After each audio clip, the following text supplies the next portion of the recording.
Hi, இந்த வீடியோவில் நம்ம தமிழ் சிலபஸ் பிரகாரம் வந்து பார்த்திங்கன்னா பகுதி ஈல தமிழ் அறிஞர்களும் தமிழ் தொண்டும் அந்த டாப்பிக்கில் நம்ம ஒவ்வொரு கவிஞர்களாக வந்து பார்க்கலாம். அதில் ஃபஸ்ட்டு நமக்கு கொடுத்துருக்கிறது பாரதியார், பாரதிதாசன், நாமக்கல் கவிஞர், இப்படி வரிசையாக வருது. அதில் ஃபஸ்ட்டு நம்ம பாரதியாருடைய இது பார்க்கலாம். ஓல்டு புக், நியூ புக் ரெண்டுலேயுமே வந்து நம்ம பார்க்க போகிறோம். ஃபஸ்ட்டு நம்ம நியூ புக் பார்க்கலாம். ஏன்னா நிறைய பாயிண்ட்ஸ் வந்து பார்த்திங்கன்னா நியூ புக்கில் தான் கவர் ஆகுது. மீதிலாம் வந்து கம்மி பாயிண்ட்ஸ் தான் நம்மளோட ஓல்டு புக்கில் இருக்கும். பாரதியார் 20ஆம் நூற்றாண்டின் இணையற்ற கவிஞர் பாரதியாரினுடைய நூற்றாண்டு 20ஆம் நூற்றாண்டு. இயற்பெயர் சுப்பிரமணியன். இளமையிலேயே கவிப்பாடும் திறன் பெற்றதுனால தான் இவருக்கு பாரதி அப்படின்னு சொல்லி பட்டம் வந்து எட்டயபுர மன்னரால் வழங்கப்பட்டது. கொஷினில் வந்து எப்படி கேட்பாங்க, பாரதி என்று சிறப்பு என்னும் பட்டத்தை வழங்கியவர் யாருன்னு கேட்கலாம். ஸோ எட்டயபுர மன்னர். தம் கவிதையின் வாயிலாக விடுதலை உணர்வை ஊட்டியவர். மண்ணுரிமைக்காகவும் பெண்ணுரிமைக்காகவும் பாடியவர். நாட்டுப்பற்றும் மொழிப்பற்றும் மிக்க பாடல்கள் பலவற்றை படைத்தவர். முக்கியமாக இந்த நூல்கள் பாஞ்சாலி சபதம், கண்ணன் பாட்டு, குயில் பாட்டு. ஸோ இந்த நூல்களை எல்லாத்தையும் வந்து எழுதியவர் பாரதியார் எழுதிய நூல்கள் ரொம்ப ரொம்ப முக்கியம். பாஞ்சாலி சபதம், கண்ணன் பாட்டு, குயில் பாட்டு. ஸோ இந்த 3 நூல்கள் வந்து எழுதியிருக்காரு. நெக்ஸ்ட்டு பாருங்கள் 8th. இப்போ நம்ம பார்த்தது 6th ஃபஸ்ட்டு டேர்மில் பார்த்தோம் நியூ புக்கில். இப்போ நெக்ஸ்ட்டு 8th பேஜ் நம்பர் 2 வந்து இருக்குது. கவிஞர், எழுத்தாளர், இதழாளர், சமூக சீர்திருத்த சிந்தனையாளர், விடுதலை போராட்ட வீரர் இப்படின்னு சொல்லி பன்முக ஆற்றலை கொண்டவர் சுப்பிரமணிய பாரதியார். இவருடைய இதழ்கள் ரொம்ப ரொம்ப முக்கியம். இப்போ நம்ம 11th பார்ப்போம். அதில் பார்த்திங்கன்னா நிறைய இதழ்கள் வந்து கொடுத்துருப்பாங்க. அவர் நடத்தின இதழ்கள் இப்போ நம்ம இந்தியா விஜயா மட்டும்தான் இதில் கொடுத்துருக்காங்க. பட் அதில் கொஞ்சம் எக்ஸ்ட்ரா கொடுத்துருப்பாங்க 11th 12th நம்ம படிக்கும்போது. ஸோ அந்த இதழ்களை எல்லாம் தனியாக எழுதி வச்சுக்கோங்க. இந்தியா விஜயா முதலிய இதழ்களை வந்து நடத்தினார். கவிதைகள் மட்டுமின்றி சந்திரிகையின் கதை, தராசு உள்ளிட்ட உரைநடை நூல்கள் இதெல்லாம் என்ன நூல்கள்னு கூட கேட்கலாம். சந்திரிகையின் கதை, தராசு உள்ளிட்ட உரைநடை நூல்களையும் வசன கவிதைகளையும் சீட்டு கவிகளையும் பாடியுள்ளார். சிந்துக்கு தந்தை, செந்தமிழ் தேனி, புதிய அறம் பாட வந்த அறிஞன், மரம் பாட வந்த மறவன் என்றெல்லாம் பாரதிதாசன் இவரை புகழ்ந்துள்ளார். பாரதிதாசன் பாரதியாரை வந்து புகழ்ந்திருக்காரு. இது கொடுத்துட்டு சிந்துக்கு தந்தை என்று பாரதியாரை புகழ்ந்தவர் யார் அப்படின்னு கேட்பாங்க. சிந்துக்கு தந்தை, செந்தமிழ் தேனி, புதிய அறம் பாட வந்த அறிஞன், மரம் பாட வந்த மறவன்னா வீரன், மரம்னா வீரம், மரம் பாட வந்த மறவன் அப்படின்னு சொல்லி புகழ்ந்திருக்காரு. Next 10th new book. மகாகவி சுப்பிரமணிய பாரதியார் நீடு துயில் நீக்க பாடி வந்த நிலா, சிந்துக்கு தந்தை என்றெல்லாம் பாராட்ட பெற்றவர். ஸோ சிந்துக்கு தந்தைன்னு சொல்லி யார் சொன்னாங்க, பாரதிதாசன் தான் வந்து புகழ்ந்தார். எட்டயபுர ஏந்தலாக அறியப்பட்டவர். கவிஞர், கட்டுரையாளர், கேலி சித்திரம், கருத்துப்படம் போன்றவற்றை உருவாக்கியவர். ஸோ இதெல்லாம் வந்து புதுசாக இருக்குது. கேலி சித்திரம், கருத்துப்படம் நம்ம ஆல்ரெடி பார்த்துருக்கோம். இந்த கேலி சித்திரம் இதெல்லாம் ஃபஸ்ட்டு கொண்டு வந்தவரே பாரதியார் தான். கேலி சித்திரம், கருத்துப்படம், ஒரு படத்தை வரைஞ்சி அதில் ஒரு கருத்தை வந்து வெளியிடுறது, அதுதான் கருத்துப்படம். சிறுகதை ஆசிரியர், இதழாளர், சமுதாய ஏற்றத்தாழ்வுகளையும் பெண் அடிமைத்தனத்தையும் தம் பாடல்களில் எதிர்த்து எழுதியவர். குயில் பாட்டு, பாஞ்சாலி சபதம் முதலிய காவியங்களையும், கண்ணன் பாட்டையும், பாப்பா பாட்டு, புதிய ஆத்திச்சூடி என குழந்தைகளுக்கான நீதிகளையும் பாடல்களில் தந்தவர். பாருங்க, குயில் பாட்டு, பாஞ்சாலி சபதம், கண்ணன் பாட்டு இதெல்லாம் ஃபஸ்ட்டு 6th புக்கில் பார்த்தோம். இதில் எக்ஸ்ட்ரா பாருங்கள், பாப்பா பாட்டு, புதிய ஆத்திச்சூடி இதெல்லாம் வந்து குழந்தைகளுக்கான பாடல்கள்னு கொடுத்துருக்காங்க. இப்போ இதுக்கு முன்னாடி வந்து 8th வந்து என்ன பார்த்தோம், உரைநடை நூல்கள், சந்திரிகையின் கதை, தராசு இது வந்து உரைநடை நூல்களை வந்து பாரதியார் அவர்கள் எழுதியிருக்காங்க. அதே மாதிரி இதழ்கள்னு வந்து பார்த்திங்கன்னா இதில் இந்தியா விஜயா 2 பார்த்தோம். இதில் பாருங்கள், இந்தியா சுதேசமித்திரன் முதலிய இதழ்களினுடைய ஆசிரியராக பணியாற்றியவர். ஸோ அது வந்து சொந்தமாக நடத்தினார். இந்தியா விஜயா போன்ற இதழ்களை வந்து அவர் சொந்தமாக நடத்தினார். இதில் வந்து ஆசிரியர்னு சொல்லியிருக்காங்க. இந்தியா சுதேசமித்திரன் முதலிய இதழ்களினுடைய ஆசிரியராக பணியாற்றியவர். பாட்டுக்கொரு புலவன் என பாராட்டப்பட்டவர் பாரதியார். பாட்டுக்கொரு புலவன் அப்படின்னு சொல்லி பாராட்டப்பட்டவர் பாரதியார்.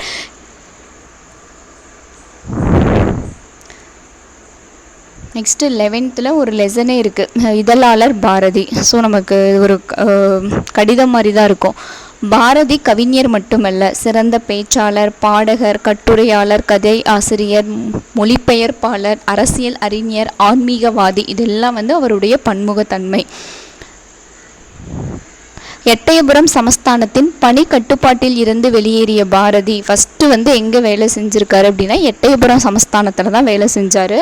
அதுக்கப்புறம் மதுரை சேதுபதி உயர்நிலைப் பள்ளியில் தமிழாசிரியராக பணியில் சேர்ந்தார். அதுக்கப்புறம் மதுரை சேதுபதி உயர்நிலைப் பள்ளியில் ஆசிரியராக வந்து பணியாற்றினார். அங்கிருந்து வெளியேறிய அவர் சுதேசமித்திரன் இதழில் உதவி ஆசிரியராக பொறுப்பேற்றார். பாரதியின் உலகளாவிய பார்வை கூர்மைப்பட இதழியல் பணியை தூண்டுகோலாக இருந்திருக்க வேண்டும். ஸோ இந்த பாயிண்ட்டும் ரொம்ப ரொம்ப இம்பார்ட்டன்ட். ஃபஸ்ட்டு எட்டயபுர சமஸ்தானம், அடுத்து மதுரை சேதுபதி உயர்நிலைப் பள்ளியில் தமிழாசிரியராக இருந்திருக்காரு.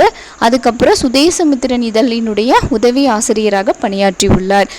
பாரதியினுடைய அந்த பார்வை கூர்மைப்பட அவருடைய இதழியல் பணி இதழில் வந்து அவர் காமிச்ச அந்த ஈடுபாடு தான் வந்து முக்கிய தூண்டுகோலாக இருந்திருக்கு அப்படின்னு சொல்கிறாங்க. இதழியல் துறைக்கு பாரதி வந்தது சாதாரண நிகழ்வாக இருக்கலாம், ஆனால் அதில் அசாதாரணமானவற்றை நிகழ்த்தி காட்டினார். சுதேசமித்திரன், இது ரொம்ப ரொம்ப இம்பார்ட்டன்ட். சுதேசமித்திரன், சக்கரவர்த்தினி, இந்தியா, பாலபாரதி, அதாவது பாலபாரதின்றது யங் இந்தியா, விஜயா, சூரியோதயம், கர்மயோகி ஆகிய பல இதழ்களில் ஆசிரியராகவும் துணையாசிரியராகவும் பங்காற்றிய அவரை நாம் இதழாளராக கொண்டாட தவறிவிட்டோம். ஸோ என்னென்ன இதழ்களில் வந்து அவர் துணையாசிரியராகவும் ஆசிரியராகவும் இருந்திருக்காரு. இப்போ நம்ம வந்து சுதேசமித்திரன், விஜயா இதெல்லாம் பார்த்தோம், இந்தியா, விஜயா இதெல்லாம் பார்த்தோம். பட் நம்ம பார்க்காதது சூரியோதயம், கர்மயோகி, இதெல்லாம் வந்து புதுசாக இருக்குது. சூரியோதயம், கர்மயோகி இதில் எல்லாத்துலேயும் வந்து பார்த்திங்கன்னா ஆசிரியராகவும் துணையாசிரியராகவும் பணியாற்றி உள்ளார்.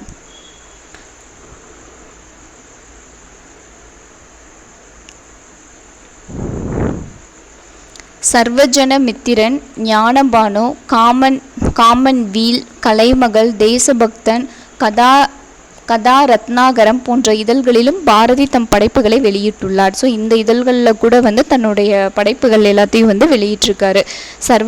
சர்வஜன மித்திரன், ஞானபானு, காமன்வீல், கலைமகள், தேசபக்தன், கதா ரத்னாகரம் போன்ற இதழ்களில் வந்து வெளியிட்டிருக்காரு.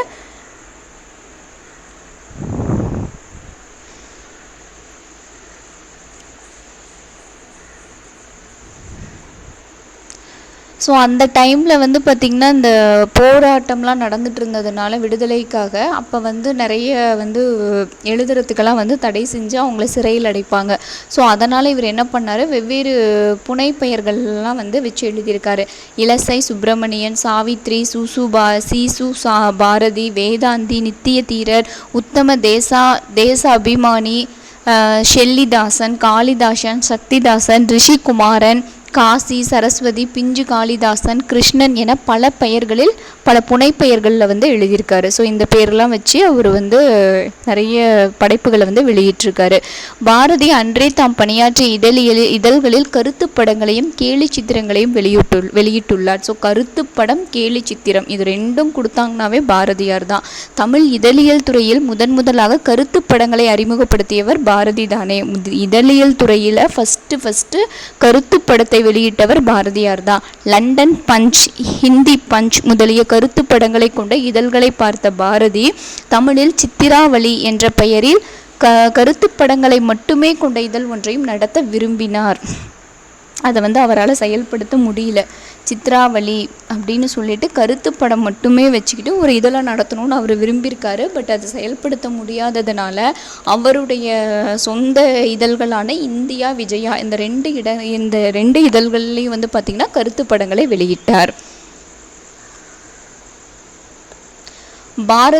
பாரதியார்கிட்ட வந்து துணை ஆசிரியர்களாக யாரெல்லாம் பணியாற்றியிருக்காங்க அப்படின்னா பி சுப்பையா, ஹரிஹரர், என் நாகசாமி, ராமசுவாமி, பரளி சு நொல்லையப்பர், கனகலிங்கம் இவங்க எல்லாம் வந்து துணை ஆசிரியர்களாக பாரதியார்கிட்ட வந்து பார்த்திங்கன்னா துணை ஆசிரியர்களாக பணியாற்றியிருக்காங்க. தமிழ் இதழ்களில் தமிழ் ஆண்டு, திங்கள், நாள் ஆகியவற்றை முதலாக குறித்தவர் பாரதி. தமிழ் இதழ்களில் தமிழ் ஆண்டு போட்டு தமிழ் திங்கள்னா மாதம், ஆண்டு, மாதம், நாள். ஸோ தமிழ் ஆண்டு, மாதம், நாள் போட்டு ஃபஸ்ட்டு வந்து வெளியிட்டவர் வந்து பாரதியார் தான். அடுத்து பெண்களுக்காக தமது சக்கரவர்த்தினி இதழில் குரல் வெண்பா எழுதியுள்ளார். குரல் வெண்பா வந்து சக்கரவர்த்தினி கேட்பாங்க.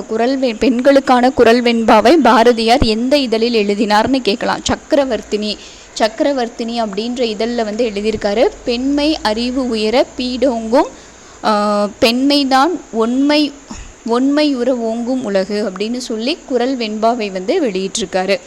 எந்த விஷயம் எழுதினாலும் சரி, ஒரு கதை அல்லது ஒரு தர்க்கம், ஒரு சாஸ்திரம், ஒரு பத்திரிகை விஷயம், எதை எழுதினாலும் வார்த்தை சொல்லுகிற மாதிரியாகவே அமைந்து விட்டால் நல்லது. அதாவது சொல்கிற மாதிரியே அந்த வார்த்தைகள் வந்து அமைஞ்சிருச்சுன்னா அது வந்து நல்லது அப்படின்னு சொல்லி அந்த பாரதியாரினுடைய கட்டுரைகளில் இருக்குது. இந்தியா இதில் வந்து பார்த்திங்கன்னா சிவப்பு வண்ணத்தாளில் பாரதியார் வெளியிட்டிருக்காரு. ஸோ வந்து சிவப்பு கலரில் தான் வந்து அந்த இதழ் வந்து வெளியிட்டிருக்காங்க. ஸோ கொஷினில் எப்படி கேட்கலாம், சிவப்பு நிறத்தில் வெளியிடப்பட்ட இதழ் எது, பாரதியாரின் இதழ் எதுன்னு கூட கேட்கலாம். ஸோ வந்து இந்தியா.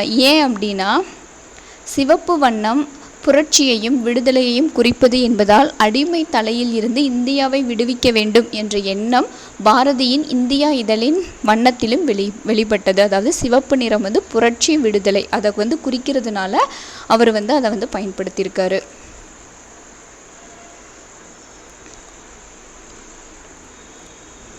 பாரதியார் இறக்கும் பொழுதும் இதழாளராகவே இறந்தார்.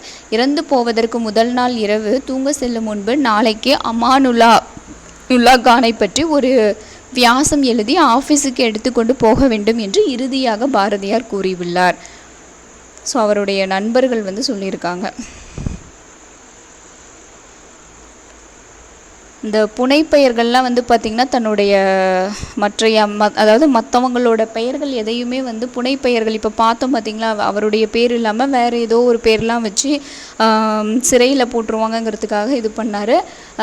அது மட்டும் இல்லாமல் வேறு யாருடைய பெயர்களையும் அவர் பயன்படுத்தலை. அதெல்லாம் வந்து சுயமாக அவராக உருவாக்கினது தான். அதே மாதிரி தன்னுடைய மனைவி செல்லம்மா, கண்ணம்மா, வள்ளி அப்படின்னு சொல்லி தன்னுடைய குடும்ப பெயர்களை மட்டுமே வந்து பயன்படுத்தியிருக்காரு. தமிழ் இதழ்களில் தமிழ் மாதம் ஆண்டு குறிப்பிடும் முறையை கையாண்டதில் முன்னோடியாக பாரதி திகழ்ந்தார். அதே போலவே தமிழ் இதழ்களில் தமிழில் தலைப்பிடுவதற்கும் தமிழ் இதழ்களில் தமிழில் தலைப்பிடுவதற்கும் பாரதி தான் வந்து முன்னோடி. தலைப்பு எழுதுறத அவர் என்னன்னு சொல்கிறார் அப்படின்னா மகுடமிடல் அப்படின்னு சொல்லி பாரதியார் குறிப்பிடுறாரு. தலைப்பு எழுதுறத வந்து பார்த்திங்கன்னா மகுடமிடல் அப்படின்னு சொல்லி சொல்கிறாரு.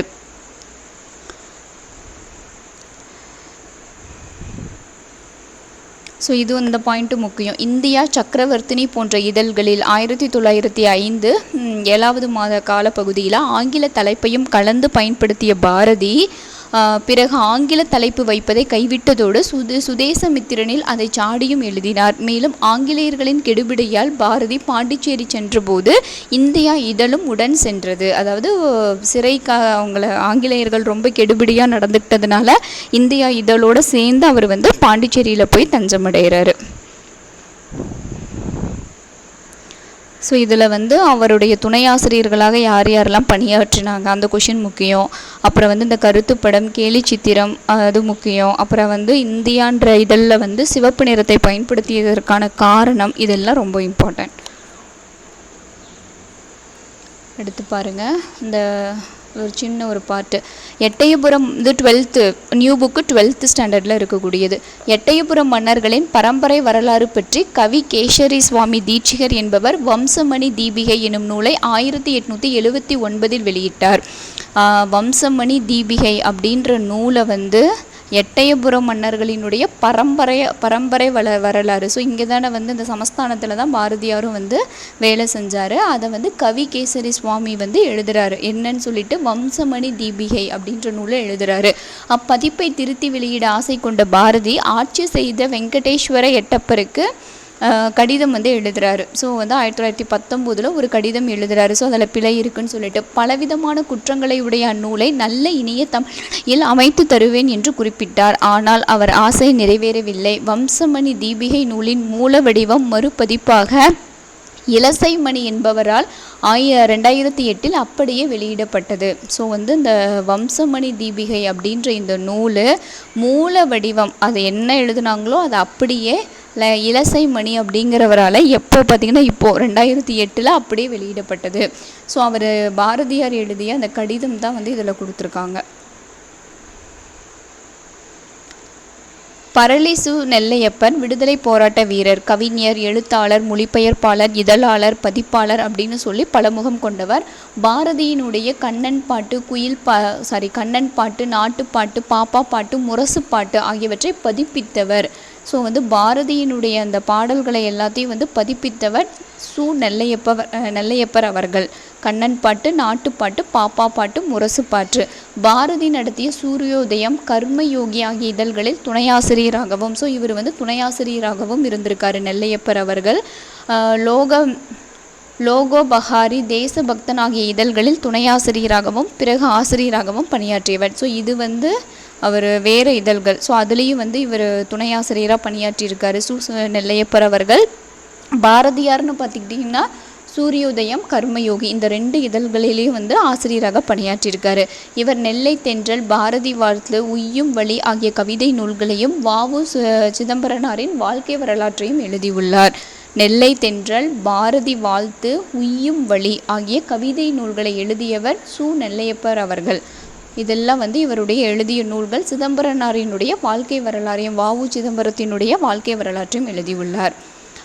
மகாகவி பாரதி நெல்லையப்பருக்கு எழுதிய இக்கடிதம் ரா.ஆ. பத்மநாபன் பதிப்பித்த பாரதி கடிதங்கள் என்னும் நூலில் இடம்பெற்றிருக்கிறது. ஸோ அந்த கடிதம் வந்து எதில் கிடைச்சது அப்படின்னா இந்த ரா.ஆ. பத்மநாபன் அவர் பதிப்பித்த இந்த பாரதி கடிதங்கள் அப்படின்ற அந்த நூலில் வந்து இருந்திருக்கு. பாரதி 15 வயதில் கல்வி கற்க உதவி வேண்டி எட்டயபுர அரசருக்கு எழுதிய கவிதை கடிதம் முதல் அவர் தம் மறைவிற்கு முன்னர் குத்தி கேசவருக்கு எழுதிய கடிதம் வரை அனைத்தும் நம்மிடம் பேசுவது போல இருப்பதே அவருடைய நடையலையின் சிறப்பு. ஸோ வந்து அவர் 15 வயசில் கல்வி கற்கிறதுக்காக உதவி கேட்டு எட்டயபுர அரசருக்கு எழுதிய கடிதம் முதல் அதுக்கப்புறம் வந்து இறப்பதற்கு முன்னாடி குத்தி கேசவருக்கு எழுதிய கடிதம் வரைக்கும் இருக்குது. பாரதியாரை விட 7 ஆண்டு இளையவரான பரளிசு நெல்லையப்பரை பாரதி தன்னுடைய அருமை தம்பியாகவே கருதி அன்பு காட்டி வந்தார். பாருங்கள், இந்த பரளிசு நெல்லையப்பர் இவருடைய நூல்களெல்லாம் பதிப்பித்தார் இல்லைங்களா, பாரதியினுடைய நூல்கள். அவரை வந்து பாரதியாரை விட பார்த்திங்கன்னா 7 ஆண்டுகள் வந்து இளையவர் தான் இந்த நெல்லையப்பர். அவரை வந்து தன்னுடைய தம்பியாகவே வந்து பாரதியார் வந்து நினச்சிருக்காரு. ஸோ இது வந்து 12th இவ்வளோதான். அடுத்து பார்த்திங்கன்னா ஓல்டு புக்கு. பாரதியார் தமிழ்நாட்டின் புகழ்பெற்ற கவிஞர், பாட்டுக்குரு புலவன் பாரதி அப்படின்னு சொல்லி கொண்டாடப்பட்டவர். விடுதலை போராட்ட வீரர், கனவு காண்பதில் நிகர் பாரதிக்கு நிகர் பாரதியே, இந்த பாட்டில் தான் என்னென்ன கனவுகள். ஸோ இந்த பாடல் வந்து பார்த்திங்கன்னா இந்த வெள்ளி பனிமலையின் மீது உலாவுவோம், இந்த பாரத தேசம் ஆயுதம் செய்வோம், நல்ல காகிதல் செய்வோம், இதுலேயும் இந்த பாட்டும் வந்து ரொம்ப இம்பார்ட்டன்ட் தான். இந்த வெள்ளி பனிமலையின் மீது உலாவுவோம் அப்படின்னு சொல்லி ஒரு பாடல் இருக்கும், அதுவும் ரொம்ப இம்பார்ட்டன்ட் தான்.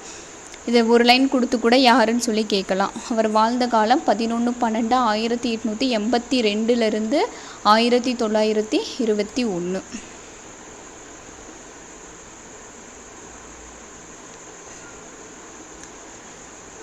அடுத்து 9th புக்கில் இந்த பாஞ்சாலி சபதம் அதில் இருக்கக்கூடிய ஆசிரியர் குறிப்பு. சுப்பிரமணிய பாரதியார் தூத்துக்குடி மாவட்டம் எட்டயபுரத்தில். ஸோ இப்போ தான் இவருடைய பெற்றோர் இதெல்லாம் வருது, இந்த லைன்ஸ்லாம் வந்து வருது. பார்த்திங்கன்னா 1880 பாரதியார்னாவே 1882 1921 வரைக்கும். பெற்றோர் சின்னசாமி, லக்குமி அம்மையார், இவருடைய துணைவியார் செல்லம்மாள். சிறந்த படைப்பாளரான பாரதி குயில் பாட்டு, கண்ணன் பாட்டு, பாஞ்சாலி சபதம் முதலிய நூல்களை படைத்துள்ளார். நாடு, மொழி, இறை, பெண்மை முதலிய பாடுபொருட்களில் எண்ணற்ற பாடல்கள் இயற்றியுள்ளார். ஞானரதம், சந்திரிகையின் கதை, தராசு. ஸோ இது வரைக்கும் நம்ம 2 தான் பார்த்தோம். சந்திரிகையின் கதை, தராசுன்னு 2 நூல்கள் தான் பார்த்தோம். பார்த்திங்கன்னா ஞானரதம்னு ஒரு நூல் இருக்குது. ஸோ அதனால தான் பழைய புக்கையும் நம்ம ஸ்கிப் பண்ணக்கூடாது. ஞானரதம், சந்திரிகையின் கதை, தராசு முதலிய உரைநடை இலக்கியங்களையும் வந்து எழுதியுள்ளார்.